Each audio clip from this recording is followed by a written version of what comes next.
Esse segundo exercício resolvido é o problema do arrefecimento de uma esfera por convecção forçada. Esse, inclusive, vai ser um problema transiente, o único que não é em regime permanente aqui da série. O primeiro exercício resolvido foi o problema de uma barra, de escoamento transversal sobre uma barra de seção circular. Em seguida, vou resolver um problema de banco de tubos.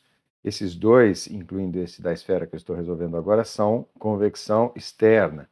O terceiro exercício da série vai ser um problema de convecção interna num tubo de seção quadrada. E o último exercício vai ser sobre convecção natural, problema de escoamento numa placa, né? Convecção natural numa placa usada aqui em aquecedores solares. Vamos ao enunciado, vamos ler juntos o enunciado e depois eu passo a explicar a situação. Uma esfera de aço inoxidável, o diâmetro é dado 25 centímetros, o Rho 8.055 kg por metros cúbicos e o CP 480 joules. Inicialmente a 300 graus, é submetida a um fluxo de ar a 1 atm e 25 graus Celsius, esse fluxo soprando a 3 metros por segundo, até que a temperatura, que era inicialmente de 300, se reduza para 200 graus. Determine o coeficiente de convecção médio deste processo e o tempo necessário, o tempo transcorrido entre os 200 e 300 graus, e uma observação, né? É pedido que seja utilizada a correlação de Whittaker. Ok? Vamos entender a situação física, tem bastante coisa que eu quero explicar aqui para vocês. Em primeiro lugar, o problema da esfera, né? Lembra, a história do escoamento é muito importante. Eu quero explicar, na verdade, esse gráfico que está aqui à direita. Eu acho que vale a pena até fazer um desenho aqui em cima. Eu já mencionei para vocês várias vezes o problema do escoamento transversal em barras, né, ou prismáticas, é o problema da formação daquela esteira de vórtice que a gente chama de von Karman.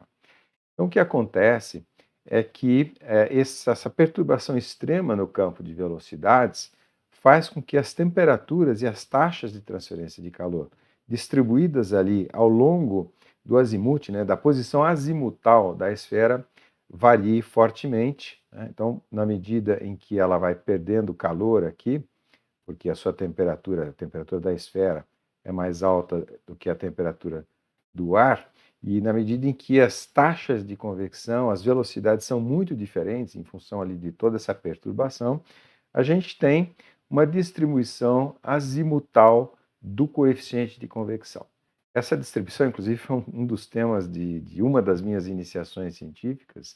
Eu medi exatamente, não numa esfera, mas num cilindro circular, de seção circular, media justamente a distribuição de temperaturas ao longo aqui do perímetro, no caso ali da minha IC do tubo, e para poder calcular a distribuição do número de Nusselt em função da posição angular aqui θ, né, dado a partir do ponto de estagnação, que é esse ponto aqui de chapa, né, onde o escoamento incide ali.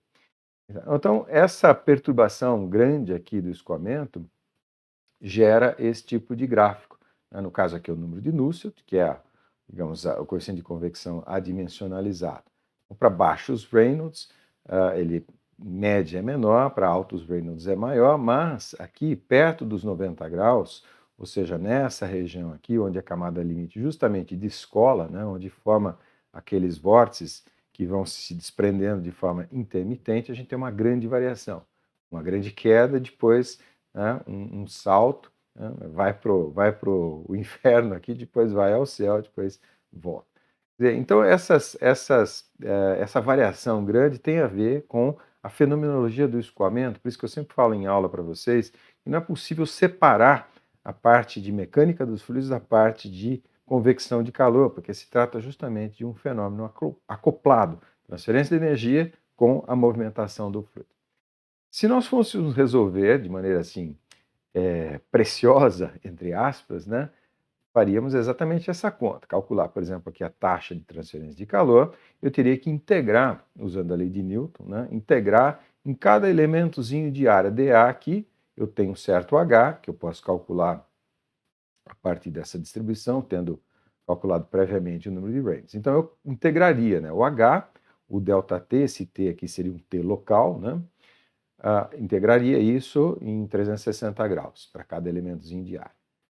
Bom, nós vimos no primeiro exercício o uso do teorema do valor médio, a gente vai usar bastante aqui também. Essa integral, na verdade, ela pode ser substituída por uma outra integral em que esse h, que é proporcional a essa variação aqui, pode ser substituído por um h médio, né? Então, esse mesmo calor eu calculo a partir de um h médio vezes a área de troca de calor vezes o ΔT. E esse H médio, obviamente, se calcula pela definição, né? O H médio é a integral do H em 360 graus em toda a volta ali. Então, essa é a situação física. A ideia da gente sempre fazer um circuitinho térmico equivalente é interessante, mesmo que a gente não use isso na solução, para entender a solução física, né? O encaminhamento da solução, na verdade. Então, nós temos uma coisa relativamente simples aqui, mas que vale a pena explicar, né? De um lado, eu tenho a temperatura não perturbada, os 25 graus do escoamento incidente, e dentro da esfera eu tenho, vou colocar no plural, temperaturas, né? Se a condutibilidade térmica do material aqui fosse infinita, né, não é o caso do inox, que ele tem uma condutibilidade térmica até baixa em relação a outros metais. Mas, supondo que fosse infinita, ou seja, que a resistência térmica interna aqui fosse zero, então qualquer diferença de temperatura, por exemplo, um resfriamento aqui na superfície, geraria uma diferença de temperatura em relação à temperatura do centro ali. Mas como a resistência térmica é baixa por hipótese, uma hipótese subjacente aqui, né? Então a gente vai desprezar esse ΔT. Significa o seguinte: se tiver então essa diferença de temperatura, esse gradiente é imediatamente cancelado, porque justamente a resistência térmica é nula.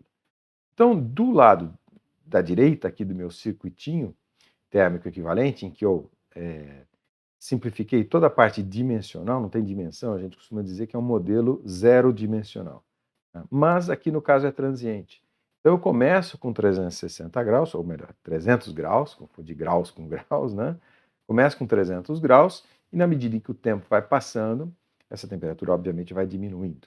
Então, do lado direito aqui eu tenho uma temperatura que varia com o tempo. Isso, né, vai necessitar um certo raciocínio, um certo encaminhamento aqui da solução. Ok?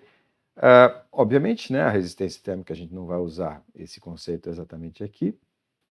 Quer dizer, nosso circuito é trivial, né? Mas se eu fosse calcular o valor da resistência, o recíproco aqui de H, do H médio, vezes a área superficial. Aqui no caso de uma esfera, πd quadrado, né? A área externa da esfera. Correto? E aqui, um plus a mais, como a gente diz aqui em São Carlos, em relação à forma como eu vou encaminhar a solução. Na verdade, vou até escrever aqui embaixo, a solução eu vou fazer de duas maneiras diferentes. Uma maneira que é a maneira aqui do nosso livro-texto, que é usando o teorema do valor médio, né? A gente tem usado bastante, mas eu quero, para explicar uma série de hipóteses teóricas que tem aqui, para vocês terem consciência dessas hipóteses, eu vou fazer de uma outra maneira, obviamente eu vou chegar no mesmo resultado, né? Eu vou fazer aplicando diretamente a primeira lei da termodinâmica, o que vai nos levar a resolver uma EDO. E isso a gente vai fazer no Excel, é extremamente simples, vocês vão ver a equação resultante e depois a própria simulação é muito, muito, muito simples. Então eu vou fazer dessas duas maneiras, porque é bem mais rico em termos pedagógicos aqui. Vamos em frente, né? O próximo passo é, vamos considerar a correlação que é sugerida para a gente usar. Uma dica interessante, né?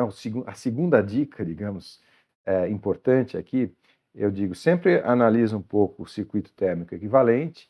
E uma outra dica é olhe as suas correlações de trabalho. Aqui já está dito qual que é para ser usada, mas é importante dar uma olhadinha na fórmula de cálculo, nas fórmulas de cálculo, para ver a forma, mas também o tipo de dado e quais dados a gente precisa. Isso também é bastante interessante antes da gente sair fazendo o cálculo. No caso da correlação de Whittaker, ela é um pouquinho mais complexa, ela não é daquela forma Riemann, né, que é alguma coisa do tipo, né? Nusselt, até vou colocar aqui porque eu mencionei bastante isso na aula teórica, nas aulas teóricas, né? Nusselt é igual a uma constante vezes o Reynolds elevado a um expoente m vezes o Prandtl elevado ao expoente n, né? Essa forma é muito simples e conveniente quando a gente vai fazer cálculo na régua de cálculo, como eu expliquei no primeiro vídeo, né? No caso, a gente não tem essa dificuldade toda, então a gente pode se dar ao luxo de usar correlações mais precisas. Então, vindo aqui para a correlação de Whittaker, olhando ali no manual de instruções de utilização dessa correlação, a gente vê o seguinte: em primeiro lugar, eu digo que tão importante quanto a correlação são os limites de utilização, né? Então, faixa de Reynolds e faixa de Prandtl. Para Prandtls mais baixos, né, metais líquidos, por exemplo, então ela não se aplica. As propriedades termofísicas, é uma das exceções aqui, elas precisam ser calculadas na temperatura infinita. Isso aqui está dito, né, para a correlação de Whittaker, então esse Reynolds e esse Prandtl é na temperatura T infinita, o que simplifica um pouquinho, mas ele tem um fator de correção aqui, né? Essa μ infinito seria a viscosidade dinâmica na temperatura T infinito, mas tem uma μs aqui, que seria a variação, né, quer dizer, a viscosidade na temperatura superficial que a gente não conhece. Então, é preconizado, né, que isso seja feito a uma temperatura média. Então, essa temperatura média, quando eu digo preconizado, aqui nas instruções da nossa correlação.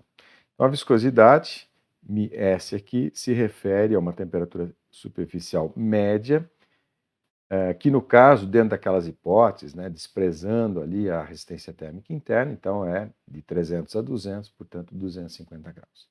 Okay? Então, esse é digamos, o nosso mapa aqui que a gente vai seguir para encaminhar a solução. Bom, temos ali, né, as condições a 25 graus e a 250, eu coloquei aqui. Eu estou usando o RefPro para cálculo das propriedades termofísicas, vocês podem usar qualquer um deles. E uma coisa interessante aqui que eu vou ressaltar agora, né? No enunciado está dito que a pressão atmosférica, a pressão do ar externo é 1 atm, e cuidado porque isso não é exatamente igual a 1 bar. Para fazer algumas contas assim, não vai mudar o resultado final aqui dentro dos erros normais dessa área da engenharia térmica, mas para ser preciso, né, 1 atm não é exatamente igual a 1 bar, é 1,013 bar. Então eu coloquei aqui de propósito para ressaltar esse aspecto aqui para vocês. Então nós temos as propriedades a 250, que é naquela temperatura média, e a 25. A gente vai precisar da condutibilidade, da viscosidade, do número de Prandtl, e, como vocês podem ver, varia bastante, né? Então aqui, por exemplo, bom, a densidade praticamente dobra, né? A condutibilidade térmica idem, viscosidade dinâmica nem tanto, mas varia fortemente, é só o número de Prandtl, que é uma média, digamos assim, uma conta com várias outras propriedades termofísicas, enquanto umas estão subindo, outras estão descendo, e ele então acaba que não varia muito. Então, essas são as nossas propriedades termofísicas, não vou dar muita ênfase aqui, exceto a questão das unidades, né, atmosfera e bar. Vamos lá, eu quero ir um pouquinho mais rápido nas contas agora, porque eu quero ter um pouquinho de tempo para fazer a planilha com vocês ao final do vídeo aqui. Transcrevendo o número de Prandtl, vou até voltar um slide, né? Então, eu vou usar aqui na T infinito, 25 graus. Então, é 0,707, tá, para o número de Prandtl. A densidade, que a gente vai usar também, é 1,18 e a viscosidade 18,44. Então, esses números estão aqui. A densidade, a velocidade 3 metros por segundo, o diâmetro 0,25, a viscosidade dinâmica 18,448 e o 10 a menos 6, para lembrar isso para vocês, né, por causa desse micropascal. Isso aqui está em micropascal e eu preciso fazer a conta num sistema consistente de unidades, então tudo no SI, né? Para passar para SI eu tenho que pôr um 10 a menos 6. O Pascal já é, né, Newton por metro quadrado, já é a unidade do sistema internacional. Vou fazendo as contas e, como eu sempre digo, se eu não errei, né, sempre confiram as minhas contas, isso força vocês também, digamos, a fazer, né, as próprias contas, mas inclusive eu peço, né, se eu errei, se vocês detectarem algum erro, por favor me avise para eu poder corrigir para os próximos alunos que vão ver o vídeo. A gente calcula aqui 48.147, e às vezes eu ponho as outras casas ali para vocês poderem conferir. Okay? Então, está dentro da faixa de aplicação da correlação de Whittaker. A correlação de Whittaker está transcrita aqui, então, substituindo todos os valores numéricos, né, eu omiti essa passagem, 132,7, esse é o nosso número de Nusselt. Calculando o H, o coeficiente de convecção, tá, multiplicando então pela condutibilidade térmica, 26,247, vezes 10 a menos 3, esse 10 a menos 3, vou voltar no slide ali das propriedades termofísicas, porque o 26,247 aqui está em miliwatts por metro Kelvin. Cuidado que esse M aqui é de mili e não confundir com o M de metro, né? Isso é autoevidente, mas às vezes confunde sim. Então, o 10 a menos 3 é para resolver o problema das unidades, deixar tudo no SI, né? E o 25 centímetros eu já escrevi como 0,25. Fazendo as contas, 13,93, que também é por ser convecção forçada, é até um coeficiente de convecção baixo. Tá? As convecções naturais podem subir até 10, 8, 7 aqui. Né? Para vocês terem uma ideia comparativa, líquidos em ebulição, né? Se isso aqui fosse um líquido e estivesse em ebulição, esse coeficiente aqui poderia ultrapassar 1000, né? Para vocês terem uma ideia relativa aí de fenômenos, ok? Vamos em frente, né? Porque essa parte era até meio simples, né? Ele pedia para determinar o coeficiente de convecção através da correlação de Whittaker. Então é só pegar os dados corretamente, tá? Mas a história do tempo, ela é muito rica. Foi por isso, inclusive, que eu resolvi usar esse exercício como exemplo, porque eu acho ela muito rica para explicar coisas aqui da teoria. Vamos entender o que está acontecendo, né? Então, a gente tem o fenômeno do arrefecimento, quer dizer, o resfriamento da esfera, de 200 para 300. Então, aqui eu tenho, por exemplo, um gráfico de temperatura em função do tempo. À medida, obviamente, que a esfera cede calor para o escoamento de ar externo, a sua temperatura vai abaixando.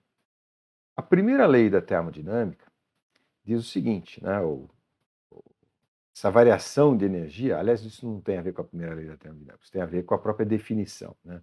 À medida que ele cede calor, a sua energia interna varia. Essa energia interna varia de uma certa quantidade ΔU, que depois a gente vai relacionar ao calor trocado, calor total trocado, usando a primeira lei da termodinâmica. Por isso que eu coloquei ela na jogada agora.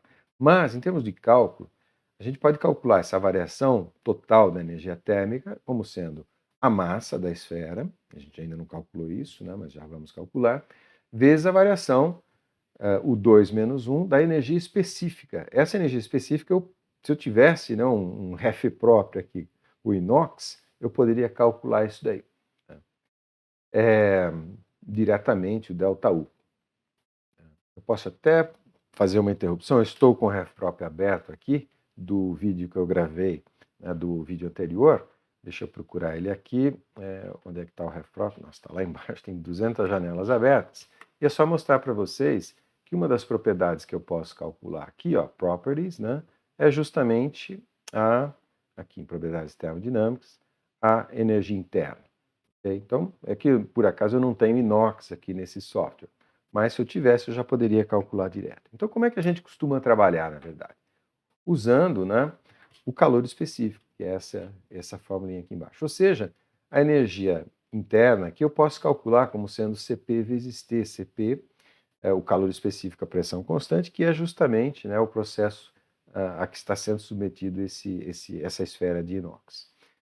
Porém, esses Cp's também variam com a temperatura e, portanto, variam com o tempo. Até fiz um gráfico aqui para explicar o uso do Cp médio.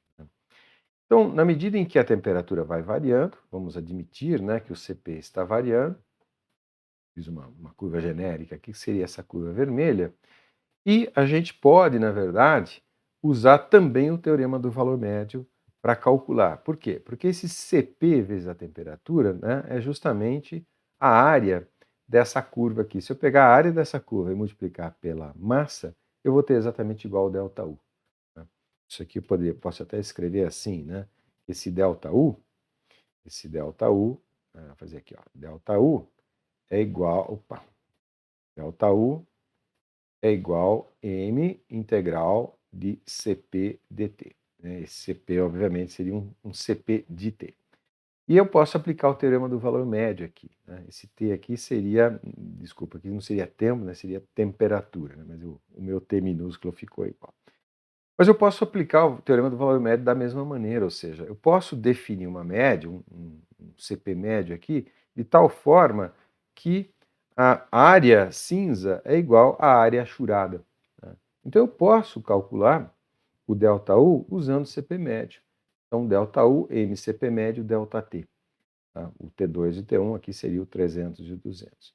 Isso tudo para explicar o dado do enunciado, porque, né, do jeito que é colocado, não é fornecido nenhuma explicação adicional. Esse 480, então, supostamente, né, é justamente aqui o CP médio. E nós vamos usar esse fato, e aí nós não vamos precisar fazer essa integralzinha aqui do cálculo do CP médio. Ok? Como eu disse, o exercício é bastante rico para explicar um pouco essas coisas todas. Vamos em frente aqui, né? O que a gente pode fazer agora é usar, né, de maneira um pouco mais consciente essas propriedades. Eu tenho o Rho do inox, e agora sim o CP médio do inox, né, o 8055 e o 480. Com isso eu calculo, por exemplo, aqui a massa da esfera, então é o Rho, vezes πd ao cubo sobre 6, isso aqui é o volume da esfera, né, densidade vezes volume é a massa. Então, 8055, a densidade, o π 0,25 ao cubo sobre 6, se eu não errei, né, 65,9. Com isso eu consigo calcular a variação total de energia, usando o CP médio. Então, massa CP ΔT, 65,9, que acabamos de calcular. O CP é o 480 dado aqui no enunciado, e o ΔT é 300 menos 200, temos um valor aqui 3.163 megajoules. Obviamente eu fiz as contas com mais casas decimais, né, mas aqui eu estou economizando um pouquinho. Depois vocês confiram as minhas contas, eu estou sempre falando. Vamos em frente. Agora vem a parte, digamos, mais pesada do ponto de vista de conteúdos. Tá? Mas, eu quero usar esse exemplo justamente para falar. Vamos lá. Eu tenho a primeira lei da termodinâmica. A primeira lei da termodinâmica diz o seguinte, que o calor trocado no processo, né, 2, menos o trabalho exportado, o calor absorvido menos o trabalho exportado, no processo 1,2, é igual à variação de energia. No caso aqui, como eu disse, tem muitas hipóteses por trás aqui de um enunciado de 4 linhas, né? Em primeiro lugar, o que seria o trabalho? Trabalho é sempre, digamos, uma força, esse trabalho 1,2, né? Então seria 1,2. Se eu fosse fazer uma integral mecânica e não usando as propriedades termodinâmicas, seria uma integral da força, né, da força de x em função de dx. X, por exemplo, seria esse deslocamento aqui. Obviamente, isso tem a ver com a contração e dilatação da esfera em função da temperatura. No caso, eu posso desprezar isso, né, essa dilatação, esse deslocamento contra a força de pressão, a tal da 1 atmosfera aqui, né, do escoamento externo. Então, essa força vezes deslocamento, ela é pequena não porque a força é pequena, né, mas porque o dx ali, né, é pequeno, ou praticamente zero. Então eu posso desprezar isso. Então, a primeira coisa que a gente vai fazer é desprezar o trabalho. Então, o calor trocado, o calor total trocado, vai ser igual à variação da energia. A variação da energia a gente calculou nos slides anteriores, dentro daquelas hipóteses lá do CP médio, etc. Ok? Então, primeiro aspecto importante aqui. Segundo lugar, o calor total trocado eu posso calcular integrando. Repara que tem uma diferençazinha aqui entre o Q12 e o calor total. Na verdade, a gente vai supor que eles sejam iguais, mas eu preciso explicar as hipóteses em que isso é verdade. O calor total trocado, eu estou quase que por definição, né, talvez eu devesse colocar aqui por definição, né? Ele é a taxa de troca de calor no tempo, integrado no tempo. Né? Então, isso aqui, repare, isso aqui seria joules, tá? Isso aqui, então, joules vezes segundo, né? Perdão, seria joule, aqui seria watts. Tudo bem, joules por segundo, que é watts, né? Taxa de troca de calor vezes segundo dá joule, ok? Então, tudo bem, só uma definição, vou até apagar aqui para não poluir muito. Em que condições esse calor aqui, que eu calculo dessa maneira, vai ser igual ali ao Q12, que é igual ao ΔU? Vocês estão entendendo a ligação? Em primeiro lugar, eu não conheço essa variação dessa taxa, porque eu não conheço o histórico temporal da taxa de transferência de calor. E eu sei que ela está mudando porque o ΔT está mudando, né? Esse T aqui está diminuindo. Mas eu posso, de novo, né, aplicar o teorema do valor médio e calcular essa integral aqui, que é o Q total, como sendo uma taxa média vezes agora o ΔT minúsculo, né? A diferença de tempo, que inclusive é uma das coisas que a gente precisa calcular aqui, que é o tempo total transcorrido aqui no processo. Ok? Isso aqui então é o teorema do valor médio. Agora sim eu faço a ponte entre as integrais no tempo e as integrais termodinâmicas, né? E é a hipótese de processos quase estacionários. Processo quase estacionário é um processo que ocorre muito lentamente para que, lembra, o equilíbrio termodinâmico, a distribuição de velocidades de agitação aqui das moléculas, no caso aqui do inox, sempre respeite a distribuição de Maxwell. Isso eu falei lá nas aulas do módulo de termodinâmica. Tá? Então, isso, o quanto é suficientemente lento, né? O ideal seria infinito, nunca vai ser infinito. Vai depender muito da dinâmica, isso aqui pode ser, um décimo de segundo aqui, por exemplo, pode ser infinito, né? Ou uma hora pode ser muito rápido. Tá? Então isso varia muito, né? Mas em geral, todos esses processos aqui de interesse de engenharia, você pode supor que são quase estacionários. Que eu conheça, aplicações, por exemplo, em motores de combustão, a termodinâmica dentro do motor de combustão, ali dos gases de combustão, até uma rotação de 5.000, 4.000 RPM, né? Ou seja, em fração de segundo que aquelas transformações estão ocorrendo, podem ser consideradas quase estacionários. Uma pergunta: o que acontece quando um processo não pode ser considerado quase estacionário? O que acontece é o seguinte: uma propriedade física qualquer, por exemplo, a densidade, né, quando o processo é quase estacionário, a gente diz que ela é função de duas outras propriedades termodinâmicas, por exemplo, pressão e temperatura. Isso quase estacionário. Quando não é quase estacionário, significa que não respeita a distribuição de Maxwell. A distribuição de Maxwell tem dois parâmetros, por isso duas coordenadas termodinâmicas. Então significa que quando o processo não é estacionário, eu preciso de mais coordenadas termodinâmicas. Então, num processo não quase estacionário, fica esquisito falar assim, né? Eu precisaria de mais propriedades, e essa é o que a gente chama de termodinâmica do não equilíbrio, a termodinâmica das substâncias que não estão em equilíbrio termodinâmico, ok? Não é interessante ou não é tão útil assim para as aplicações de engenharia, exceto o pessoal que trabalha com explosões e coisa do tipo, ok? Então, nem vale a pena ficar entrando muito no detalhe aqui. Mas vamos em frente, né? Supondo então que meu processo seja quase estacionário, eu posso igualar o calor temporal, né, integrado no tempo, ao calor termodinâmico, que eu vou calcular a partir da variação da energia interna, impondo, né, fazendo valer a primeira lei. E essa igualdade aqui, por quê? Porque eu desprezei o trabalho mecânico ali, porque eu estou desprezando, né, força vezes o deslocamento, porque a deformação aqui da esfera é muito pequena. Ok? Então, olha quanta coisa tem aqui, né? E eu nem comecei a encaminhar a solução. Então, nossa demarche de solução, ou seja, o caminho, as nossas providências de solução, né, estão resumidas aqui nessa equação fundamental. É curtinha, mas é muito bonita essa equação. Né? Do lado direito aqui a gente tem a termodinâmica, o ΔU, e do lado esquerdo, né, a taxa vezes o ΔT. Daqui a pouco, inclusive, a gente vai usar essa formulinha.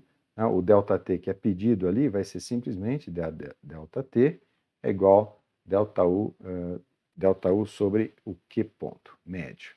A gente vai usar essa forma. E a gente consegue formular essa fórmula, como a gente diz aqui em São Carlos, porque temos então consciência de todas essas hipóteses aqui. Vamos em frente, né? Então agora sim, as contas, explicados aqui todos as nuances aqui que estão por trás, né? Então, o Q médio, né? Aquela taxa média de transferência de calor, eu posso calcular como sendo o meu H médio, vezes a área, vezes o ΔT médio, né? Então, aqui tem uma hipótese subjacente aí que o T médio, 250 graus, né, quando eu coloco ele nessa forma, ele me fornece o Q médio. A rigor, eu posso supor isso, fazer todos os cálculos e aí iterar se não for verdade, verificação a posteriori. Então, o Q médio vai ser o H médio vezes a área, πd quadrado, vezes o ΔT, sendo que esse aqui agora é o T médio, né? Então, fazendo as contas, o 13,93, que é o H que a gente calculou, é a primeira pergunta aqui do enunciado, a área é πd quadrado, o ΔT 250 menos 25, a gente tem uma taxa média de transferência de calor, 615,6 watts. Tá? Então, dentro, né, de todas aquelas hipóteses, mais aquela de que a resistência térmica interna é zero, portanto não há diferença de temperatura dentro da esfera, a gente pode aplicar nossa demarche de solução, o ΔT, ΔU sobre Q, está lá o ΔU que a gente já havia calculado, o Q médio, né, o 615,6, a gente obtém aqui 5.138,4 segundos, que é mais ou menos 1 hora e 25 e uns quebrados minutos, ok? Esse é o encaminhamento da solução conforme é resolvido lá no nosso livro-texto. Eu queria aproveitar o carreto, né, para encaminhar a solução diretamente a partir da primeira lei, da aplicação da primeira lei, e aí, digamos, sem aqui fazer o cálculo do Q médio. A gente tem que chegar no mesmo resultado, né? Porque o teorema do valor médio vale para qualquer. Aliás, eu não me lembro quais são as condições de validade do teorema do valor médio, acho que a função não pode ser descontínua e tal, mas para processos aqui naturais da nossa engenharia, eu acho que respeita. Mas vamos lá, então vamos encaminhar a segunda solução, e daqui a pouquinho eu estou com o Excel aberto aqui, a gente vai gastar 2 minutos para fazer uma planilha, vocês vão ver como vai ser fácil. Tá? Voltando então, né, à primeira lei, e eu estou com ela aqui na versão diferencial, para ressaltar uns aspectos. Então, o ΔQ menos ΔW é igual a DU. Lembre, esse del e esse d, todas essas são quantidades diferenciais, apenas o D, né, a letra D minúscula, é para diferenciais exatos, ou que não dependem da trajetória. Se você integrar isso daqui, integral de DU é ΔU. E esses, né, por contraste, os deltas aqui são diferenciais inexatos, ou que dependem de uma trajetória. Se você quiser integrar o calor, integral de ΔQ, você precisa dizer qual é o processo, se é isobárico, se é isotérmico, se é um processo politrópico. Tá? Mas são todas quantidades diferenciais. Primeira observação. Segunda observação, existe uma convenção de sinais aqui embutido. Isso está na dedução dessa forma da lei aqui. Né? Então, a gente usa a convenção, eu sempre falo, da máquina de Newcomen. Na máquina de Newcomen, você dá carvão para ela, ou seja, ela absorve calor, então isso significa que o ΔQ é positivo. Ah, mas eu calculei o ΔQ negativo. Faz sentido? Faz. Significa que não está absorvendo, está rejeitando calor. Então, o fato da gente ter um calor negativo significa que é o contrário da convenção, portanto, não é absorvido, é rejeitado. E no caso da máquina, né, você dá calor, ela produz trabalho para você. Então, o ΔW ali, ele é positivo quando o trabalho está sendo produzido. E mesma coisa, quando o trabalho é absorvido, um compressor, por exemplo, ele absorve trabalho. Uma máquina produz, um compressor, uma bomba absorve. Né? Então, se eu fizer o cálculo usando a convenção, eu vou ter um trabalho negativo, mas significa que está sendo absorvido e não produzido, não exportado. Ok? Então, definidas aqui, ó, elaboradas essas condições, né, a gente está desprezando o trabalho da mesma forma, né, por causa do deslocamento ser muito pequeno. Então, a gente pode derivar, lembra? São quantidades diferenciais, não tem problema. Então, dq dt, que é o nosso Q ponto, tá, vai ser igual a du dt, a taxa de variação de energia.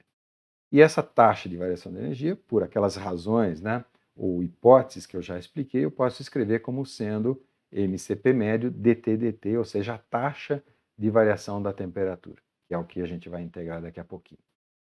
Então aqui é legal porque a gente tem tudo pronto, né, para calcular sem aquela necessidade de usar o valor médio, valor médio, valor médio em todas as etapas. Né? Apenas no CP aqui. Então, agora sim, um passo seguinte, que é esse Q ponto. Esse Q ponto é a taxa de absorção de calor. Ah, professor, mas a esfera está perdendo o calor, não está absorvendo. Tudo bem, coloco um menos na frente, né? Então, menos, isso aqui é a lei de Newton, de convecção, menos Hm a T menos T infinito.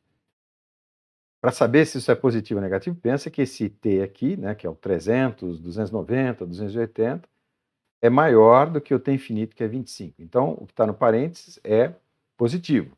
A área é positiva, o H é positivo, então, com o menos na frente, esse valor aqui, né, que vai variar no tempo, é negativo. Se ele é negativo, o trabalho não é absorvido, é exportado, como de fato está acontecendo. Então, isso daqui é coerente com a hipótese aqui da primeira lei. Do lado direito, vamos ver se o sinal está correto, né? O lado esquerdo eu sei que é negativo, o lado direito é negativo ou positivo? Bom, massa é positivo, Cp é positivo, a temperatura está diminuindo. Se a temperatura está diminuindo, a sua derivada é negativa. Então tem coerência aqui na forma de escrever essa equação.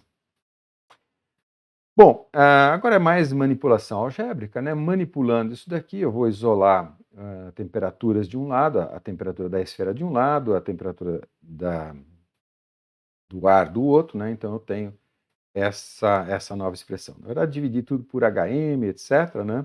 E eu tenho, então, o T ponto aqui, dt, mais T, e aqui multiplicado por um parâmetro, MCPH sobre A, que é, na verdade, uma constante de tempo.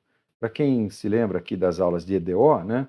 Isso aqui é uma equaçãozinha do primeiro grau, uma EDO de primeiro grau, e esse T aqui é a constante de tempo. Isso aqui é muito usado em instrumentos de medição, né, de primeira ordem. Isso aqui é o quão rapidamente o instrumento responde, por exemplo, né, para fazer uma ligação com outras áreas para vocês.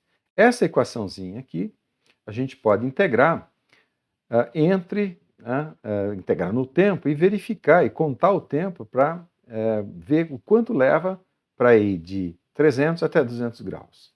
Okay? É isso que nós vamos fazer.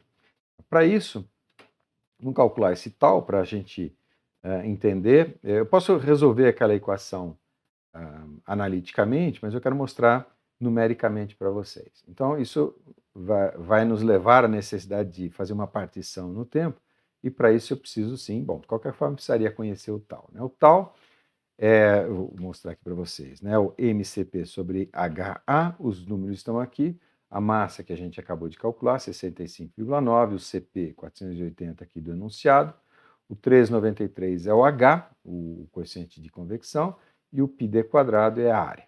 Então, obtivemos aqui 11.565 segundos, ou seja, é uma esfera que vai se resfriar muito, muito, muito lentamente. Tá? Eu não me lembro exatamente, né? O tal é o tempo para alcançar aqui 86% dessa variação, por exemplo. Né? Alguma coisa assim, eu estou puxando de memória, né? Que já não está muito boa. Tá? Mas então faz sentido, né? São 60 quilos de inox, e se vocês colocar isso a 300 graus, ele vai levar horas aí para diminuir a sua temperatura. Então, tudo bem, nós vamos usar um método numérico para integrar essa equação, e nós vamos usar o que eu sempre uso aqui, que é muito fácil, né? Que é o método das diferenças finitas. No método das diferenças finitas, a gente faz uma partição no tempo, quer dizer, em tempos discretos, t mais ΔT, né? E as derivadas eu vou substituir por, acho que vale a pena escrever aqui do lado, né? dt, vou por aqui, ó, dt minúsculo, né? Eu vou aproximar isso por ΔT maiúsculo por... Eu vou deixar dt embaixo, tá? Porque eu vou escrever aqui, ó, ΔT vai ser o tempo transcorrido, né? Tempo transcorrido. Tá? Só para não confundir, né? Ficar 2 ΔT significando duas coisas. Então, o dt aqui é simplesmente o passo da minha partição temporal. Né? E o que eu preciso é que esse dt seja muito menor que o tal. Né? Obviamente, vocês vão ver, eu pegar aqui, né, para resolver, eu vou pegar 60 segundos, que é muito menor que 11.565. Mas então, sumarizando tudo isso, né, substituindo dt por ΔT dt, né, eu tenho isso daqui. Então, o ΔT seria o tempo no passo posterior, a temperatura no passo posterior, menos a temperatura no passo de integração atual, dividido pelo dt que eu escolhi. Aqui o t vira um próprio tk, e o t infinito, no caso aqui é constante, t infinito. Podia até estar variando aqui, que eu poderia simular. Então, nessa expressão, eu consigo calcular o próximo t, temperatura, né, a partir do anterior.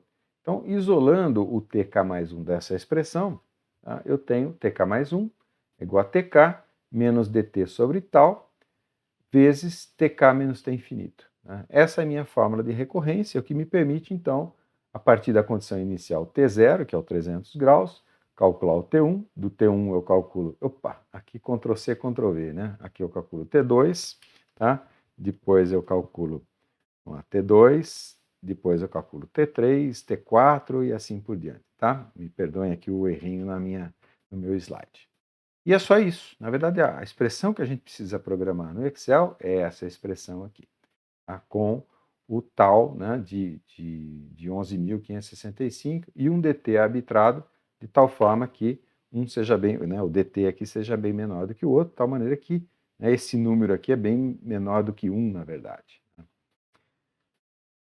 Então, é trivial, né? Eu estou com o Excel aberto, já está até pronto aqui, né? Mas vamos fazer juntos ali e vamos ver o quanto tempo eu demoro para fazer isso. Né?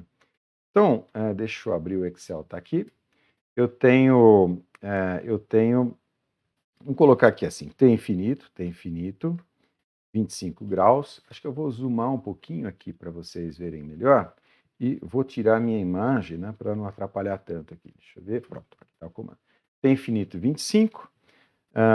O tal, como é que era mesmo? Vai ter que ir até o fim. Então, o tal é 11.565. 11.565, 5. E o dt tem que ser bem menor. Então, vamos pegar de 60 segundos em 60 segundos. É só isso, tá?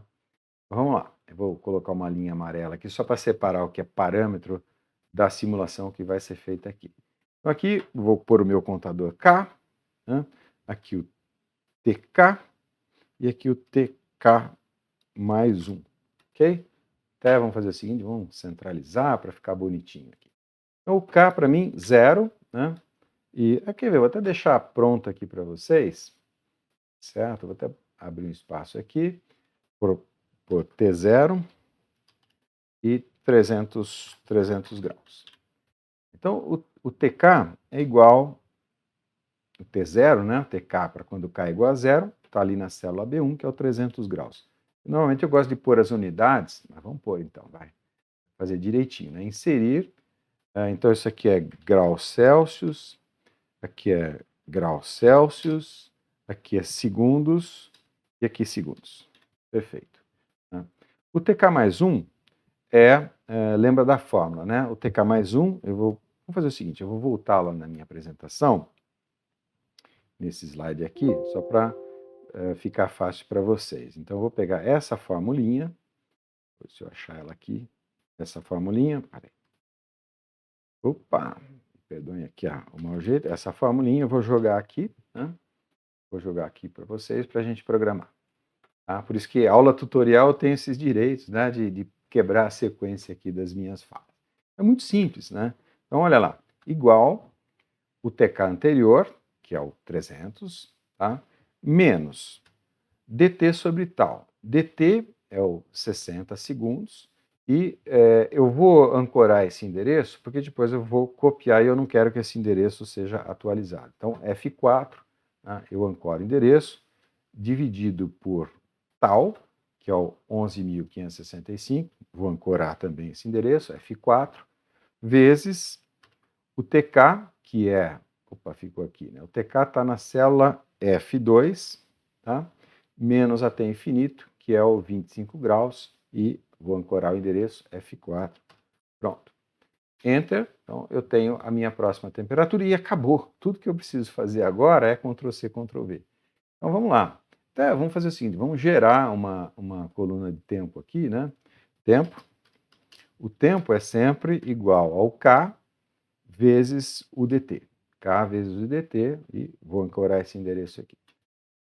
Então, o que eu preciso fazer agora é realimentar a próxima linha, né? Então, o K aqui, tudo bem, é igual ao anterior, mais um.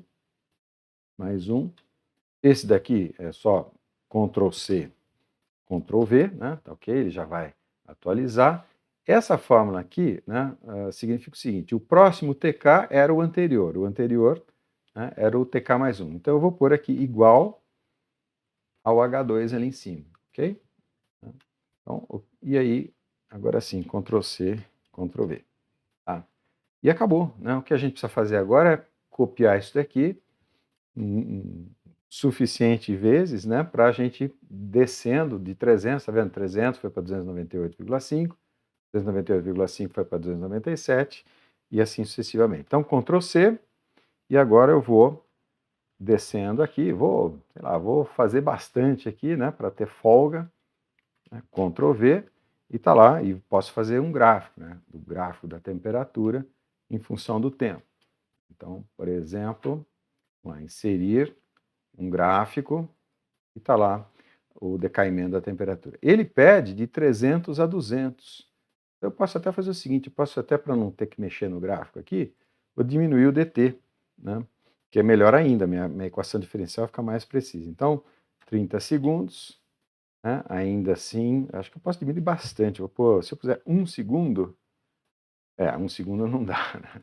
10 segundos, 10 segundos, quase deu, mas já deu para ver aqui, né, que o tempo total, chegando aqui um pouco mais do que 5.000 segundos, né, que era mais ou menos o que a gente tinha calculado. Eu vou voltar para a apresentação PowerPoint, eu obtive exatamente esse mesmo resultado, ok? Deixa eu voltar aqui na minha imagem, né, e encerrar, né? Eu acho que eu não tenho mais nada para dizer nesse exercício, é justamente, né, o próximo exercício do próximo vídeo vai ser um banco de tubos, e é o tipo de situação que a gente encontra muito em, por exemplo, evaporadores de ar-condicionado. No caso aqui são tubos aletados, né, e o escoamento é transversal, atravessa aqui os tubos horizontais. Feito então, pessoal, a gente se encontra daqui a pouco no próximo vídeo. Até mais.